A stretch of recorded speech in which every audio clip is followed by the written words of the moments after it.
Bharatiya Janata party ये बताए कि उनके 21 स्टेट में जहां सरकारें उनके सहयोगी साथियों के साथ चल रही हैं, कितने मुख्यमंत्री इनके बने हुए हैं, कितनी महिला मुख्यमंत्री बनी हुई इनकी, जीरो। और जो दिल्ली की बनी हुई हैं, हालांकि वो हाफ चीफ मिनिस्टर हैं और वो भी महिला होने के नाते केवल हाफ चीफ मिनिस्टर हैं। नहीं, अधिकार कहाँ है? क्योंकि जब हम लोग प्रधानमंत्री जी को सुनते थे तो वो ये कहते थे कि हम पिछड़े वर्ग से आते हैं, हम आप जैसे ही हैं, पिछड़े हैं।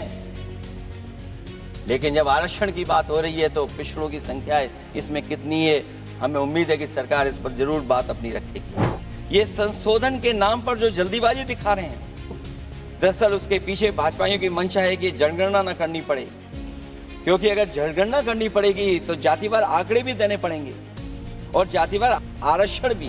आप अगर सीट रिजर्व कर देंगे, कॉन्स्टिट्यूंसी रिजर्व हो जाएगी, तो अध्यक्ष महोदय ये महिलाओं के बीच ही कंपटीशन करा देंगे। अगर कॉन्स्टिट्यूंसी रिजर्व होंगी तो अध्यक्ष महोदय महिलाओं के बीच ही कंपटीशन हो जाएगा। अखिलेश यादव जी। अध्यक्ष महोदय, अध्यक्ष महोदय, मैं आपका धन्यवाद देना चाहता हूं। प्लीज, अध्यक्ष महोदय, अध्यक्ष महोदय, अध्यक्ष महोदय, अध्यक्ष महोदय, मैं आपका धन्यवाद देना चाहता हूं। आज मुझे एक बहुत महत्वपूर्ण समय पे मुझे बोलने का मौका मिल रहा है। अध्यक्ष महोदय, मैं अभी भारतीय जनता पार्टी के माननीय सदस्य को भी सुन रहा था, उनके वरिष्ठ सदस्यों को भी और माननीय मंत्री जी को मैंने सुना है और इस महत्वपूर्ण विषय पर उन्होंने अपनी बात रखी है। समाजवादी पार्टी महिला आरक्षण के पक्ष में है और समाजवादी पार्टी का इतिहास रहा है कि हम लोगों ने हमेशा महिलाओं को आगे बढ़ाने के लिए काम किया है। हमारे नेता जिनकी विचारधारा पे हम लोग आगे बढ़ रहे हैं, डॉक्टर राम मनोहर लोहिया, उन्होंने हमेशा जेंडर जस्टिस और सोशल जस्टिस की बात की है। हम समाजवादी लोग जेंडर जस्टिस और सोशल जस्टिस के पक्ष में हैं और महिलाओं का आरक्षण 33% हो उसके भी पक्ष में हम लोग बोल रहे हैं। और ये लड़ाई हमारी निरंतर चल रही है और कहीं न कहीं आरक्षण हमारी पीढ़ी के आह्वान को और मजबूत कर रहा है। लेकिन जिस तरह की बातें हमें सुनने को मिल रही हैं, अब भारतीय जनता पार्टी नारी को नारा बनाने की कोशिश कर रही है। भारतीय जनता पार्टी इस आरक्षण को लेकर के भाजपा अपना नारी का नारा बनाना चाहती है और बदलने की कोशिश कर रही है। जिन्होंने नारी को अपने संगठन में नहीं रखा, उनके मान सम्मान के लिए कैसे रखेंगे? और अगर ये बात गलत है, अध्यक्ष महोदय, जिस पेरेंटल संगठन से आप निकले हैं उसमें मान सम्मान के लिए संगठन में कितनी नारी हैं ये बता दें आप। और इनका, क्योंकि पिछले कई वर्षों से अध्यक्ष जी ये सरकार में है और मैं सुन रहा था माननीय मंत्री जी को, मैं सुन रहा था, उन्होंने बहुत सारे योजनाएं, बहुत सारे कार्यक्रमों की जानकारी दी। लेकिन अगर हम दुनिया के आंकड़े देखें, जेंडर इक्वलिटी में हम कहां खड़े हैं, हम 146 में 127वीं जगह पर खड़े हैं। और अगर हम इनके खुद के सरकारों को देखें अगर, तो अध्यक्ष महोदय इनके 21 जगह सरकारें हैं, 21 जगह यूनियन टेरिटरी और स्टेट मिलाकर के और सहयोगी दलों के साथ मिलकर के 21 सरकारें इनकी हैं। भारतीय जनता पार्टी ये बताए कि उनके 21 स्टेट में जहां सरकारें उनके सहयोगी साथियों के साथ चल रही हैं, कितने मुख्यमंत्री इनके बने हुए हैं, कितनी महिला मुख्यमंत्री बनी हुई इनकी? जीरो। और जो दिल्ली की बनी हुई हैं, हालांकि वो हाफ चीफ मिनिस्टर हैं और वो भी महिला होने के नाते केवल हाफ चीफ मिनिस्टर हैं। नहीं, अधिकार कहां है? एक चीफ मिनिस्टर के जो अधिकार होते हैं, एक स्टेट के जो अधिकार होते हैं, क्या आपके दिल्ली की मुख्यमंत्री के पास वो अधिकार है? और फिर जो अभी तक जो सबसे बड़ी पार्टी है, जो सबसे बड़ी पार्टी अपने आप को कहते हैं, पूरे देश में जितने भी इनके विधायक चुने गए हैं, आप बताओ आपकी संख्या क्या है? 10% से ऊपर नहीं जा पा रहे हैं आप? क्या 10% से ऊपर हैं आप? और फिर लोकसभा की गिनती में अगर हम देखें तो लोकसभा की गिनती में कितने संख्या में आप हैं? इसलिए अध्यक्ष महोदय, जहां हम ये कहते हैं कि हम महिला आरक्षण के पक्ष में हैं, वहीं कुछ सवाल हमारे भी आपके लिए हैं। मैं उससे पहले याद दिलाना चाहता हूं कि कई बार लोग ये कहते हैं कि समाजवादी पार्टी विरोध करती है। अगर हम अपनी बात कहना चाहें तो डॉक्टर राममनोहर लोहिया, जिनकी विचारधारा पर हमारी समाजवादी पार्टी का आधार है, उनके द्वारा हमेशा महिलाओं को पुरुषों के बराबर की हिस्सेदारी हर क्षेत्र में देने की बात कही गई। और मैं उनको कोट करना चाहता हूं कि संस्कार का आरंभ महिला से होता है। यदि महिला जागृत है तो पूरा समाज जागृत हो जाता है। ये लोहिया ने हमारे जिस विचारधारा पे हम लोग चल रहे हैं वो हम आपको बताना चाहते हैं। जब तक महिलाएं राजनीति में नहीं आएंगी, सामाजिक क्रांति अधूरी रहेगी। लोहिया जी ने निरंतर महिलाओं की राजनीति में महत्वपूर्ण भूमिका पर बल दिया है और समाज में वास्तविक परिवर्तन उनके योगदान से ही आ पाएगा। इसलिए मैं याद दिलाना चाहता हूं अध्यक्ष महोदय, उत्तर प्रदेश में पंचायत में सबसे पहले आरक्षण महिलाओं के लिए लागू करने का काम समाजवादी पार्टी ने किया। तो जहां महिलाओं के पक्ष में है उनके आरक्षण के, वहीं हमारा सवाल ये भी है कि जल्दीबाजी क्यों है? आखिरकार महिला आरक्षण के नाम पर जल्दीबाजी क्यों है भाजपा के अंदर? सच तो यह है कि भाजपा जनगणना को टालना चाहती है और जनगणना को टालने का मतलब है कि जाति जनगणना को टालना चाहते हैं। और जाति जनगणना इसलिए टालना चाहते हैं क्योंकि वो आरक्षण का सवाल उठेगा। जो भाजपा उनके संगी साथी कभी भी देना नहीं चाहते हैं आरक्षण। भाजपा को यह भी अच्छी तरह याद है कि पीडीए में ए का मतलब आधी आबादी है, मतलब महिलाएं भी पूरी की पूरी उसमें गिनती में आती। एक बड़ा चुनावी सच ये भी है कि भाजपा की चुनावी घपलेबाजी अब पूरी तरह से भंडाफोड़ हो गई है। जो एसआईआर आप लेकर के आए थे अध्यक्ष महोदय, उत्तर प्रदेश में हम लोगों ने बड़े करीब से देखा एसआईआर। वो कहने को तो एसआईआर था, लेकिन सच्चाई में वो एनआरसी का रूप था। और एसआईआर के मामले में जिस तरीके से वोट काटने का काम शुरू हुआ, मैं बधाई देना चाहता हूं अपने पीडीए प्रहारी और संगठन के लोगों को जिन्होंने वोट बचा लिया। जब पहली गिनती में हम लोग बचाने में कामयाब हो गए तो अध्यक्ष महोदय, भारतीय जनता पार्टी फॉर्म 7 को लेकर के आई और फॉर्म 7 उन्होंने ऐसे बांटना शुरू किया, उस घपले को भी हम लोगों ने पकड़ लिया। और जब उस घपले को पकड़ा तो पता लगा फॉर्म 7 बंद हो गया उत्तर प्रदेश में। फॉर्म 7 से कोई वोट काटा नहीं गया। अध्यक्ष महोदय, जो फॉर्म 7 काटने के लिए जिससे दस्तखत कराए थे भारतीय जनता पार्टी ने,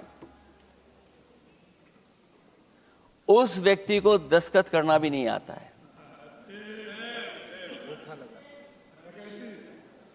अध्यक्ष महोदय, जो एसआईआर के बहाने फॉर्म 7 लेकर के आए थे, जो फॉर्म 7 दस्तखत करा करके वोट काटे जा रहे थे उत्तर प्रदेश में, जब पकड़ा गया, हम लोगों को जानकारी मिली, हम लोगों ने उसको प्रेस के सामने लेकर के आए और चुनाव आयोग को शिकायत की। फॉर्म 7 से वोट कटना रुक गया, लेकिन अभी भी उस पर कोई कार्रवाई नहीं की जिसने उसके नकली दस्तखत कराए थे। अध्यक्ष महोदय, इससे तो लगता है कि पूरा का पूरी व्यवस्था जुड़ी हुई है भारतीय जनता पार्टी से। और धीरे धीरे जो भारतीय जनता पार्टी की सरकार चली है, हेरा फेरी हम लोग पकड़ लिए, भाजपा की कलई खुल गई और उसके समर्थक और वोटरों का अकाल पड़ने लगा। तब भाजपा निराशा के इस दौर में उभरने के लिए बिल लेकर के आ रही है। ये भारतीय जनता पार्टी का जो वोट कम हो रहा है, असली लक्ष्य अध्यक्ष महोदय वोट है, सत्ता में रहना है, इसलिए आरक्षण को लेकर के आए हैं। भाजपा की यही राजनीतिक चाल रहती है। जब पुराने लोग ये समझ जाते हैं कि भाजपा किसी की सगी नहीं है, तो हर बार भाजपा कुछ नए लोगों को अपने लुभाने जुमलों में फंसाती है। इस बार भाजपा महिलाओं को लेकर ये पुरानी चाल चल रही है, लेकिन सफल नहीं होगी, क्योंकि सबसे ज्यादा दुखी तो महिलाएं ही हैं। भाजपा की कमीशन खोरी और चंदा वसूली की वजह से जो महंगाई बढ़ी है, उससे उनकी रसोई सूनी हो गई है। रही सही कसर सिलेंडर की, बेतहाशा बढ़ती कीमतों ने पूरा कर दिया है। ये अध्यक्ष महोदय, मैं इसलिए कह रहा था कि माननीय मंत्री सिलेंडर की याद दिला रहे थे। उन्होंने इज्जत घर को भी याद दिलाया, जिसको कभी प्रधानमंत्री जी ने कहा कि ये इज्जत घर होंगे। गांव गोद लिए गए, जाकर के सरकार देखे उन गांव को अनाथ अगर किसी ने छोड़ा है तो भारतीय जनता पार्टी ने छोड़ा है। हर महिला अपने बच्चों को पढ़ाना चाहती है, लेकिन भाजपा की शिक्षा विरोधी सोच तो सरकारी स्कूल तक बंद करवा दे रही है। महिलाओं का दर्द क्या होता है, ये मेरठ के दुकानदारों के परिवार की महिलाओं की आंखों में आए आंसू भी बयां कर रहे हैं, और नोएडा की मजदूर और मेड के गले बयान भी कर रहे हैं। क्योंकि जब हम बहस महिला आरक्षण पे कर रहे हैं, तो हमें याद रखना चाहिए कि हमारे बिल्कुल बगल में 40,000 से ज्यादा लोग सड़कों पे मजदूर, महिलाएं सड़कों पर हैं, जहां से प्रभु श्री राम जो कभी हम लोगों ने स्क्रीन पे देखा था, वो चुन करके आए थे। वहां पर महिलाएं धरने पर बैठी हैं, और अगर ये धरने पर इसलिए बैठी हैं क्योंकि उनको न्याय नहीं मिल रहा है, भारतीय जनता पार्टी की सरकार की वजह से उनके घर उजड़ रहे हैं, महिलाएं रो रो करके न्याय मांग रही हैं, तो मैं कहना चाहता हूं अध्यक्ष महोदय सरकार से कि अगर ये बिल इतना ही सही है तो इसे मेरठ नोएडा की पारिवारिक और कामगार महिलाओं के बीच बैठकर घोषित किया जाए कि उनके लिए इसमें क्या क्या होने जा रहा है। हम महिला आरक्षण के साथ हैं, पर उस भाजपाई चालबाजी के खिलाफ हैं जो एक साजिश के तहत की जा रही है। भाजपाई और उनके संगी साथी देश की सबसे बड़ी आबादी के वर्ग मतलब पिछड़े वर्ग की महिलाओं के बारे में चुप्पी साधे बैठे हैं।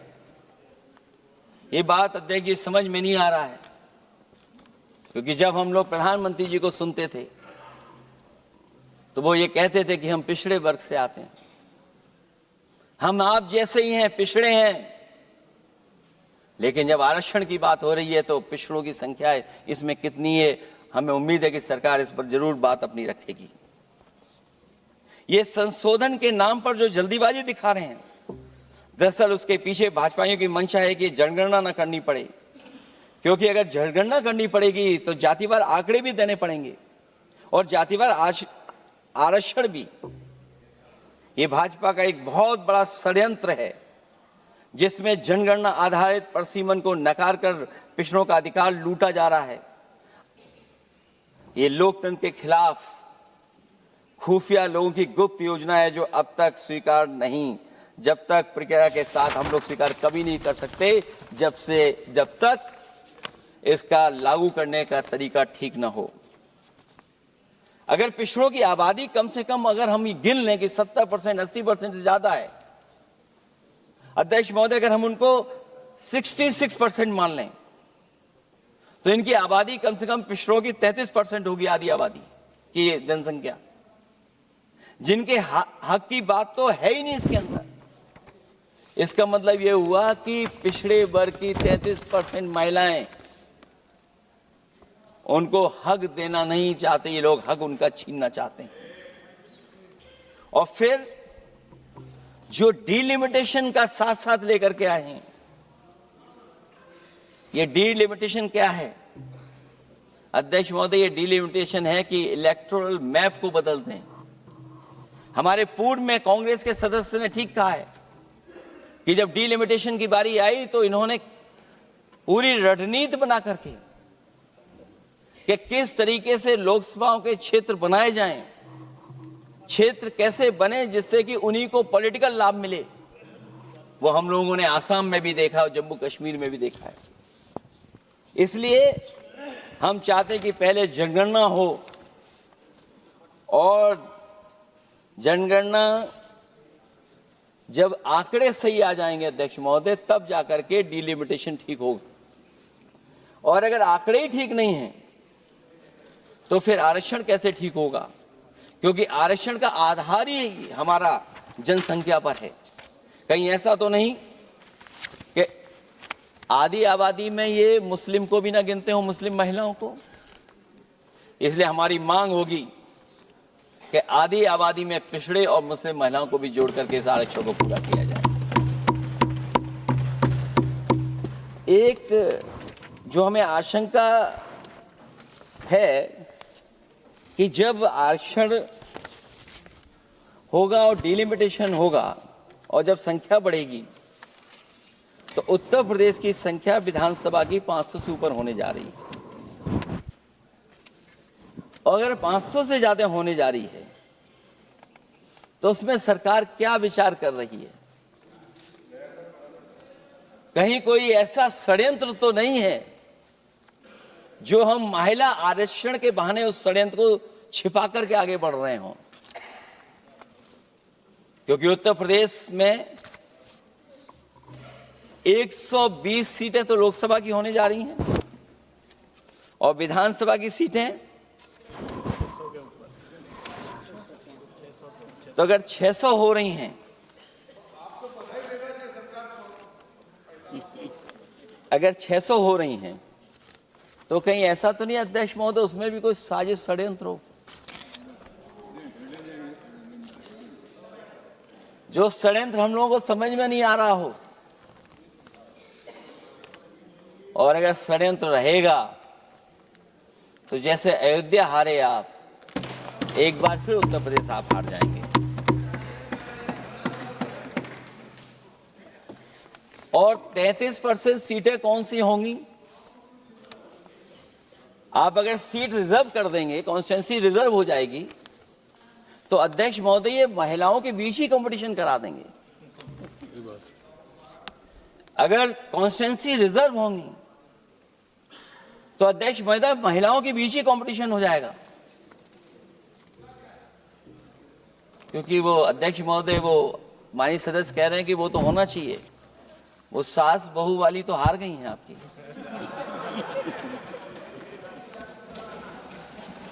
तो अगर पार्टी को ये मौका मिलेगा तो न केवल कंपटीशन से हम बच सकते हैं बल्कि संख्या महिलाओं की लड़ने की ज्यादा होगी।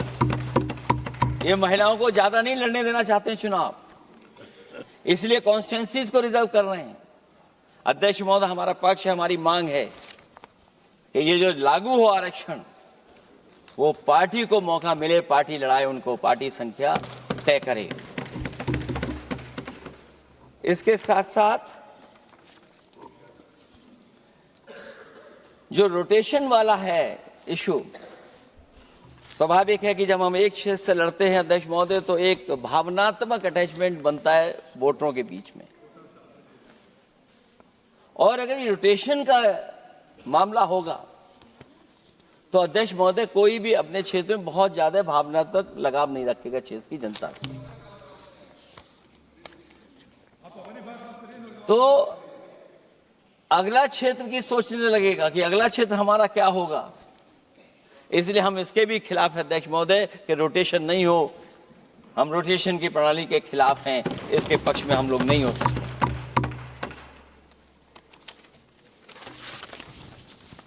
इसलिए अध्यक्ष महोदय, हमारी मांग होगी कि पहले सेंसस कराए, जनगणना कराई जाए, और अगर ये जनगणना नहीं कर रहे हैं तो इसका मतलब धोखा दे रहे हैं। क्योंकि पुराने बिल में जो हम लोगों ने बात देखी और रखी थी उस समय, वो यही था कि जनगणना करा करके महिला आरक्षण बिल आएगा।